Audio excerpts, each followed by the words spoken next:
ఇప్పుడు ప్రతి service commission కూడా గమనిస్తున్నాను నేను. స్టేట్ సర్వీస్ కమిషన్స్ అన్ని కూడా వాటి పంతాన్ని మార్చుకుంటున్నాయి.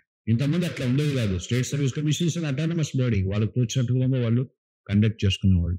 కానీ ఇప్పుడు ఆ విధంగా లేదనమాట. యూపీఎస్సీ ఏ స్టాండర్డ్ లో అయితే ఎగ్జామ్ పేర్కొన్నారో అదే స్టాండర్డ్ లోకి వస్తున్నారు స్టేట్ సర్వీస్ కమిషన్స్ అందరూ కూడా. కాబట్టి ప్రిపరేషన్ అనేటువంటిది మనము ఆ స్థాయిలోనే ఉండాల్సి వస్తుంది. చాలా మంది విద్యార్థులు ఇంకా ఇదే మైండ్ సెట్ తోనే ఉన్నారు. గ్రూప్ అనేది ప్రిపేర్ అవ్వడము అని అంటే యూనివర్సిటీ ఎగ్జామ్స్ లో మనం ఎట్లా చదివామో అదే విధంగా మొత్తం తెలుసుకుంటాము, చివరిలో కూర్చొని చదివితే సరిపోతుంది అనేటువంటి ఇవన్నీ కూడా కరెక్ట్ అయినటువంటి అవగాహన కాదు ఇది. ఇవి మూడు మనం అలవర్చుకోవాలి. అందుకనే ఒక ప్రోగ్రామ్ ఇప్పుడు అనలాగ్ ఎందుకు తొందరగా వస్తుంది ముందుకి అని అంటే ఇదే ఐడియా. రాజకీయ నోటిఫికేషన్ కి ముందే మనం ప్రిపేర్ అయి ఉండాలి అన్ని స్థాయిలో కూడా.